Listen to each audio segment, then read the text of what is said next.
That might be the most driest World Cup final we've ever seen in a while, at least. And no disrespect to Spain, they played a great match. They had full control over Argentina. And Argentina wasn't the same team that we saw in the last couple matches. They weren't playing as well, and Spain did deserve that win. I'm not taking the win against them or anything, but I think my main issue with that game was how Spain won. And their playstyle wins them game. I don't have really an issue with the playstyle. I'm just worried about the future of this sport entirely. And every time Spain got the ball, they played the possession game. They passed, and there's nothing wrong with that playstyle. It's completely legal, but as a viewer, sticking through that game till the end was brutal. And I know football is a passing game, but I think that football, the reason why it's so popular is because of individual effort, individual highlights. People like Neymar, Ronaldo, Messi, Ronaldinho, they excelled because they took risks, they took the ball, they dribbled, and they played football. That's what made the game so fun to watch. And growing up, I glorified players who used to take risks with the ball, who used to take the ball and run with it, run at defenders with it. But that Spain final against Argentina was the complete opposite of that. And I don't really care about the results. Yeah, Spain did deserve it. They only conceded 1 goal throughout the entire World Cup. Fair game. They deserve to win. But if that's the future of this sport, then viewers who watch this sport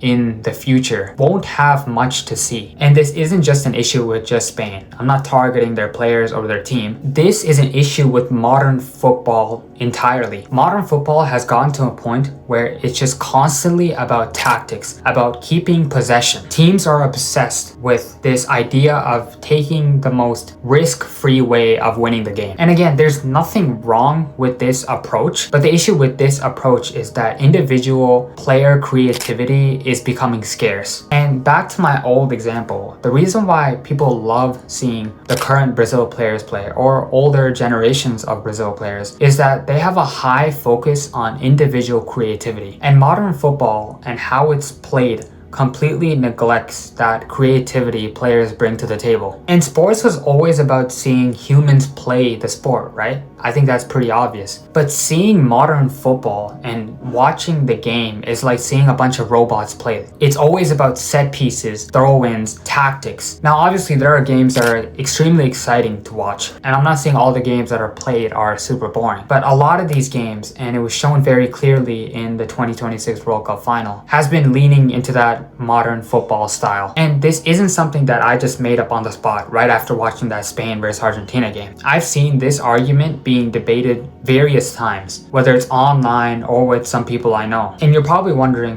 what is the solution to this? And I think it always leads back into the same example. We need more entertainers into the sport. We need more freedom on the pitch. We need players who will take the ball and combine their own creativity into the game. But nowadays, football has become a sport where everything has to be perfect. But I think the fact that it needs to be perfect is what's ruining the sport.